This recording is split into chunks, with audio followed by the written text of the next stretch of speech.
The Summer of Three Proposals. Chapter 1. The Suitor with a Silver Tongue. Bridget Finch had always believed that marriage, like a well-kept account ledger, should be a matter of sensible addition, not reckless subtraction. At 26, she was the sole proprietor of Finch and Daughters, a bookshop and stationer's in the small, sun-drenched coastal town of Penryn. It was a business she had inherited from her father, along with the gentle, ink-stained ghost of his common sense. Her life was a neatly ordered column of figures, stock on hand, daily receipts, quarterly taxes, and the bottom line of solvency. So when Arthur Westerly proposed, it was not the setting, a private balcony overlooking the sea during Penryn's annual midsummer gala, that left her breathless, but the sheer, bewildering arithmetic of it all. Arthur was, by any measure, a remarkable acquisition. A barrister from a respected family in the nearby city of Exbridge, he was handsome in a polished, unobtrusive way, with a quiet confidence that filled a room without dominating it. He was well-read, impeccably dressed, and his courtship over the preceding months had been as correct and measured as Bridget could have wished. He would visit the shop, purchase a first edition, and engage her in discussions of poetry that felt less like flirtation and more like a civilized negotiation.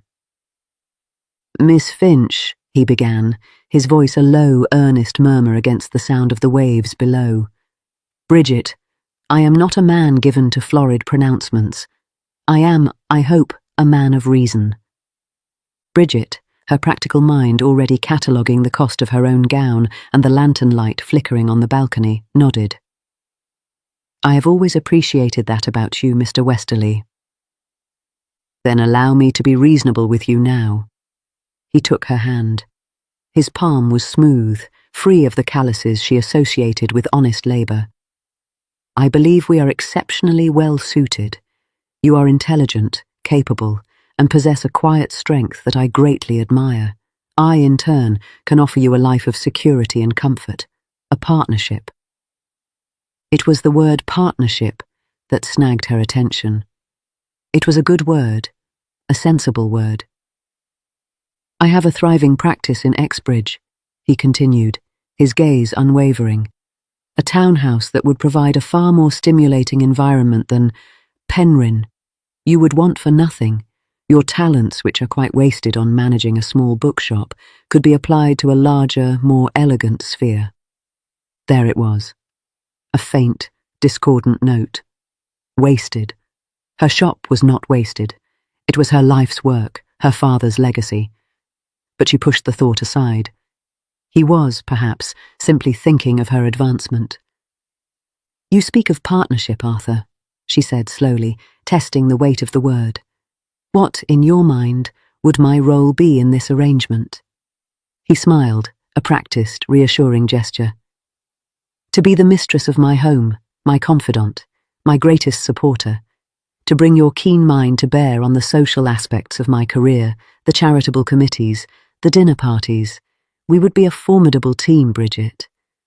It was all so terribly neat. He was offering her an escape from the precariousness of her small business, from the long, solitary winters. He was offering a future that was not just secure, but impressive. It was, she reasoned, the very definition of a good match. She did not love him, not in the way the romantic novels in her shop described, with their fluttering hearts and breathless sighs. But she respected him. And respect, she told herself, was a far more durable foundation than a fleeting passion. "You honour me, Arthur," she said, her voice steadier than she felt. "May I have some time to consider your proposal? It is a significant decision." "Of course," he said, raising her hand to his lips. "Take all the time you need. I am a patient man." The kiss was dry and correct.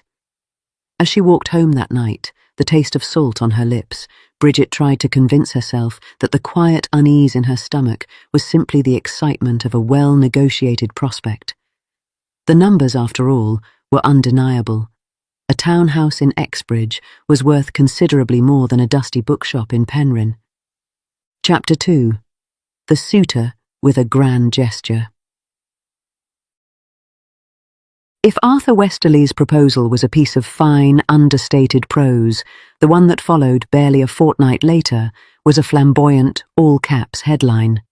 Its author was Sebastian Flynn, a charismatic artist who had taken a studio in a converted fisherman's cottage on the harbour front for the summer.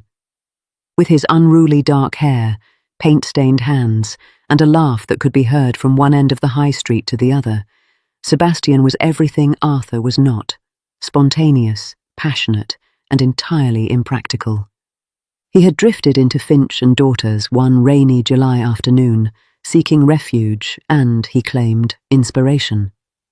He'd spent hours browsing, not buying, and had eventually offered to sketch a portrait of Bridget at her desk in exchange for a cup of tea.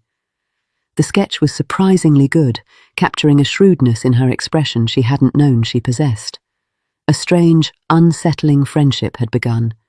He would appear with armfuls of wildflowers he'd picked from the cliffs, leave little caricatures of her regular customers on the counter, and engage her in long, rambling conversations about art, life, and the futility of ledgers. Bridget found him both infuriating and captivating.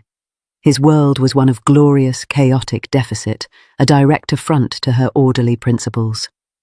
His proposal came on a breathless, golden afternoon in late July. He burst into the shop, his eyes alight with a feverish energy. "Bridget! Close the shop, now. I have to show you something." "Sebastian, I have orders to pack and—" "They can wait, this cannot."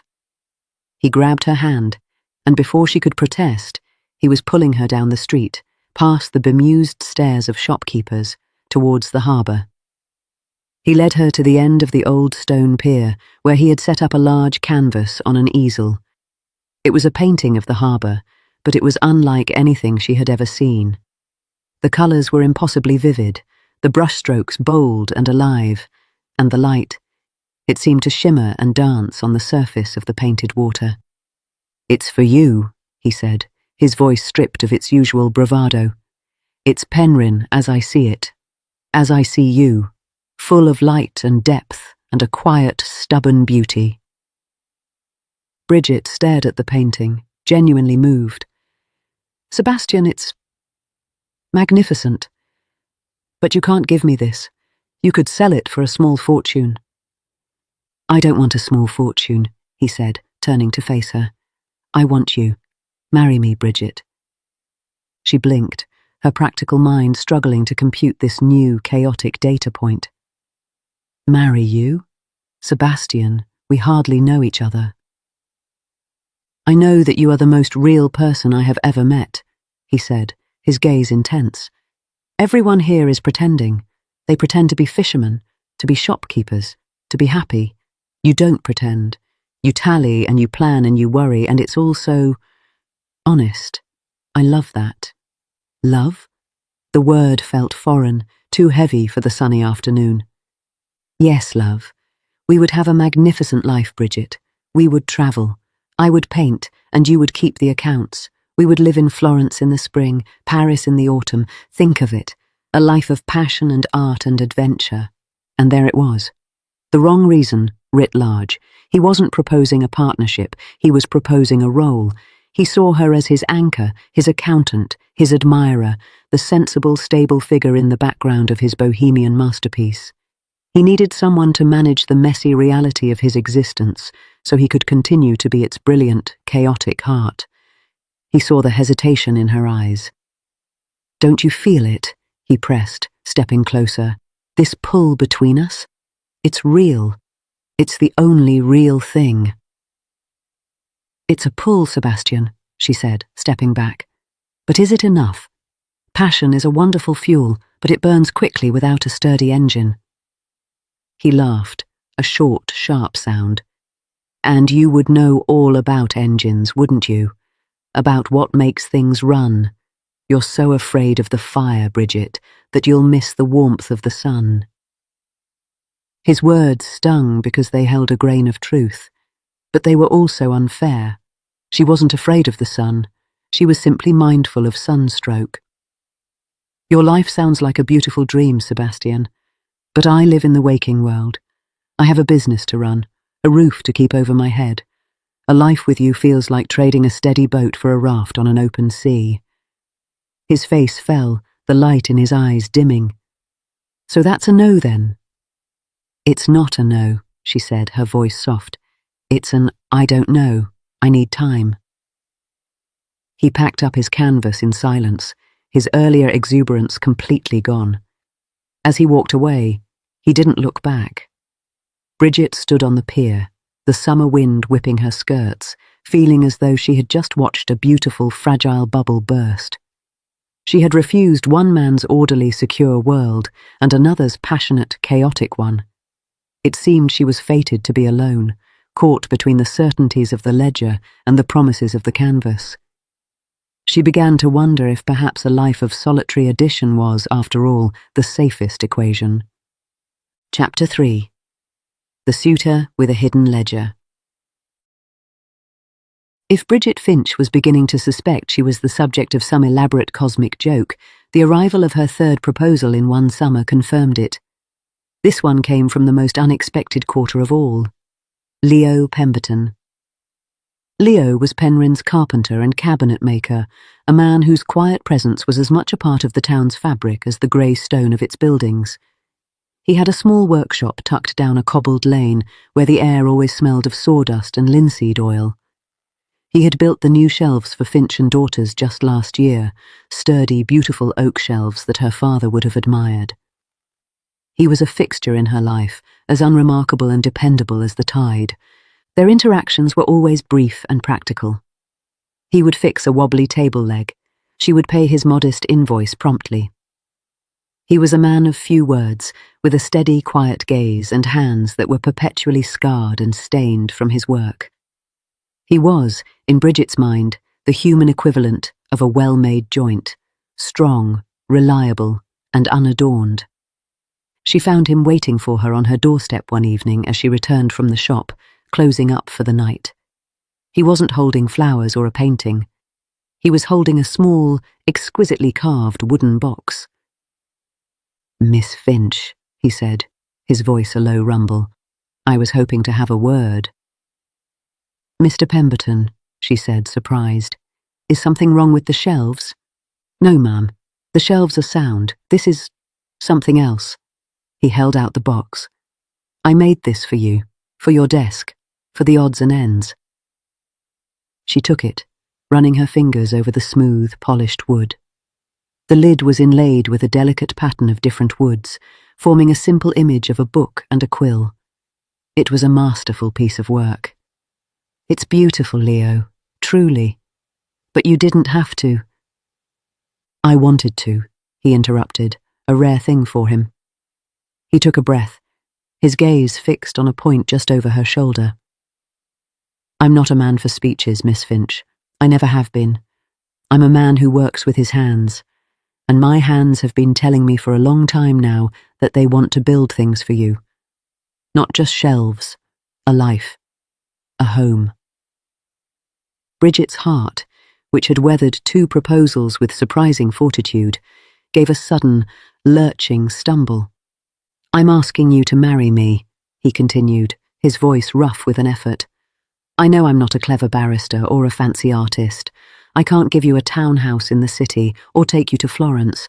I can give you a solid roof, a warm fire, and a partner who will be true to you until his last breath. I can promise you a life built on what's real." For a moment, Bridget's carefully constructed world went silent. Here it was. A proposal that was not about her utility, but about her. It was terrifyingly simple, and terrifyingly tempting. She looked at his earnest, weathered face, and for the first time, she saw past the dependable carpenter.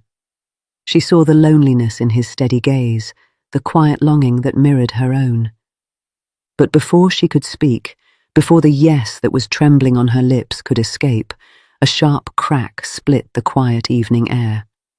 Leo flinched, a flash of pain crossing his face as his hand went instinctively to his ribs. "Leo? What is it?" Bridget asked, startled.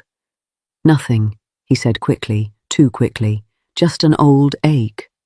But Bridget, whose life was built on noticing discrepancies, saw the truth in his eyes. That was no old ache. It was a fresh wound. And in that moment of physical betrayal, she saw something else. A flicker of fear, of panic, in the depths of his gaze. It was the same look she'd seen on the face of a shopkeeper who'd just been presented with a debt he couldn't pay. Her analytical mind, the one that had dissected Arthur's ambition and Sebastian's fantasy, now turned its cold, clear light on Leo Pemberton. The wound, the fear, the proposal, so perfectly pitched to her deepest desires. It was all too neat.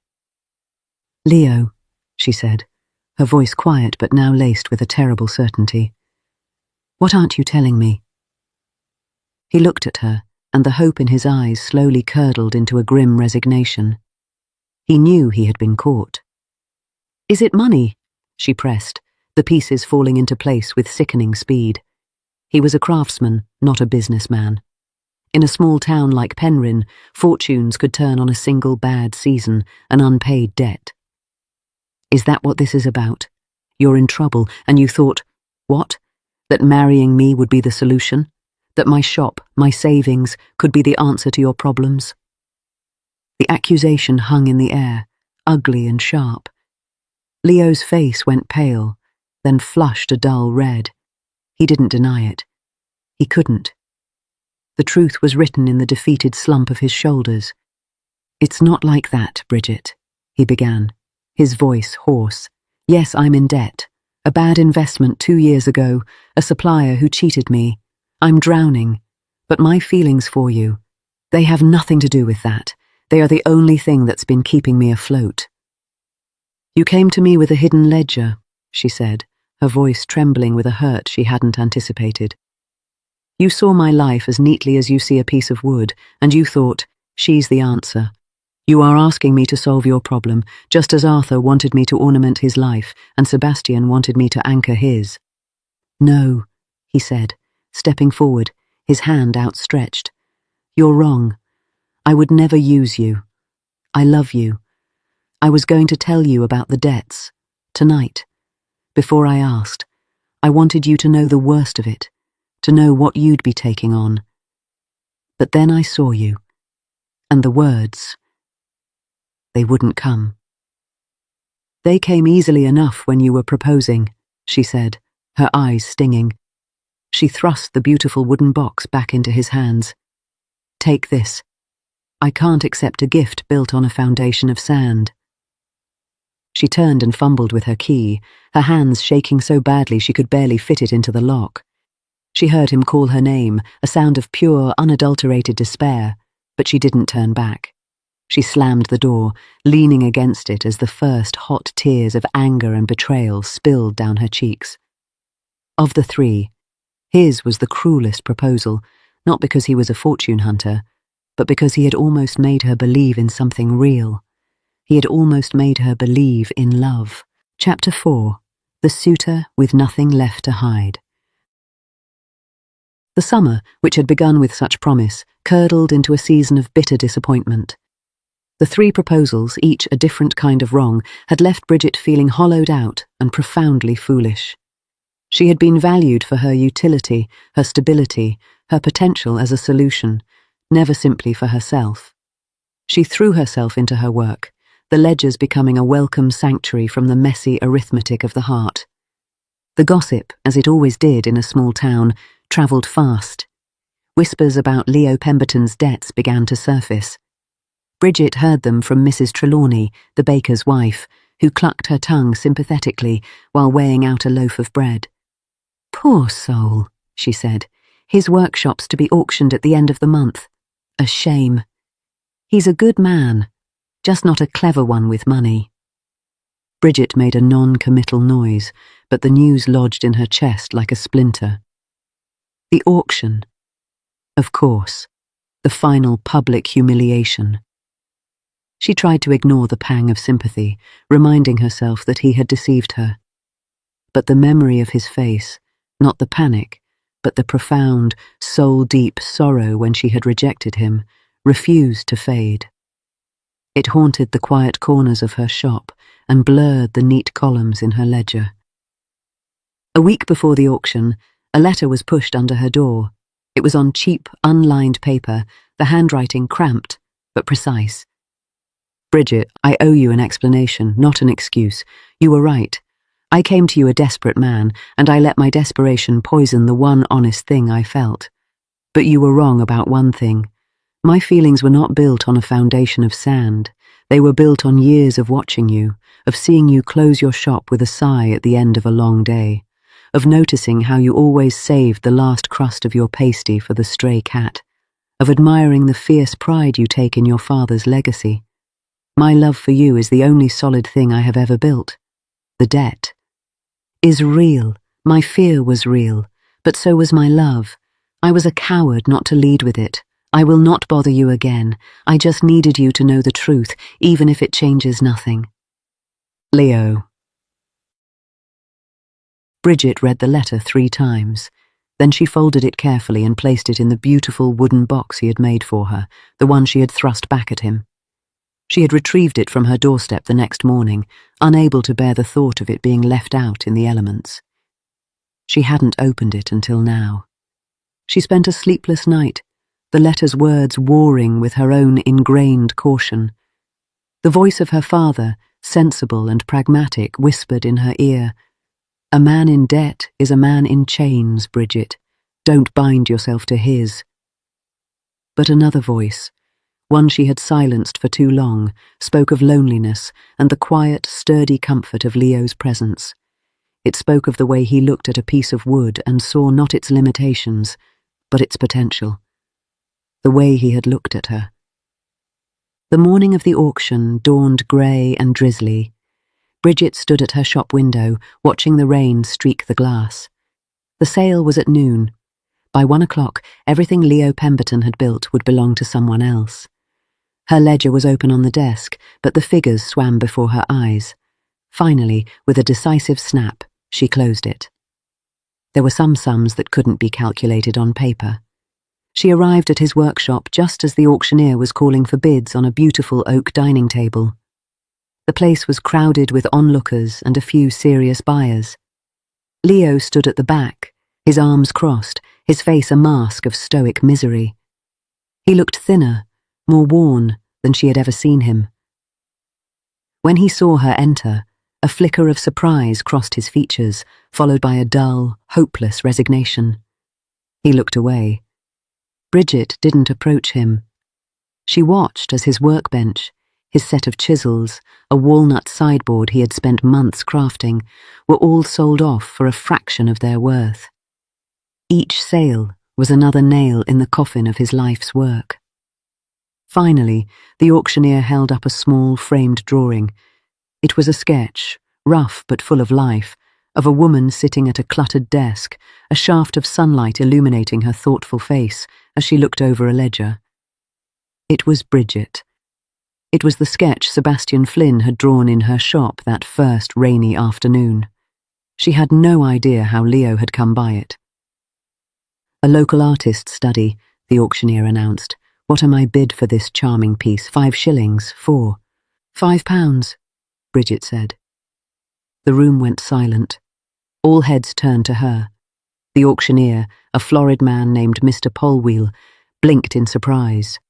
"I beg your pardon, Miss Finch." "I said £5, she repeated, her voice clear and steady. Leo stared at her, his mouth slightly open. Mr. Polwell, seeing no other bidders for a mere sketch, rapped his gavel. "Sold to Miss Finch for £5. As the crowd dispersed, buzzing with curiosity, Bridget walked to the back of the room where Leo stood, rooted to the spot. She held the sketch in her hands. "You don't have to do this," he said, his voice rough. "Charity, Bridget. It's the last thing I want from you." "This isn't charity," she said. "This is an investment." "In what? A failed carpenter?" "In a partnership." She looked him directly in the eye. "You said in your letter that your love was the only solid thing you ever built. I believe you, and I think a love like that is worth more than a townhouse in Exbridge or a season in Florence. It's worth a little risk." He shook his head. a flicker of desperate hope warring with disbelief in his eyes. "Bridget, you don't understand. It's not just a few debts. I've lost everything. I have nothing left to offer you. The roof over my head will be gone by the end of the week." "You have your hands," she said softly, "and I have a bookshop with a flat above it that has a very wobbly staircase that needs fixing. I also have a small amount of savings, enough perhaps to pay off your most pressing debts and give you a fresh start. We could call it a loan, if that makes you feel better. A business proposition between partners." He stared at her, his eyes glistening. A business proposition. Among other things. She allowed herself a small, tentative smile. "I've had 3 proposals this summer, Leo. One from a man who wanted a manager for his social calendar. One from a man who wanted an anchor for his artistic soul. And one from a man who came to me with a hidden ledger." She paused, holding his gaze. "You are the only one who has ever apologized for it. You are the only one who made me feel like the prize, not the solution.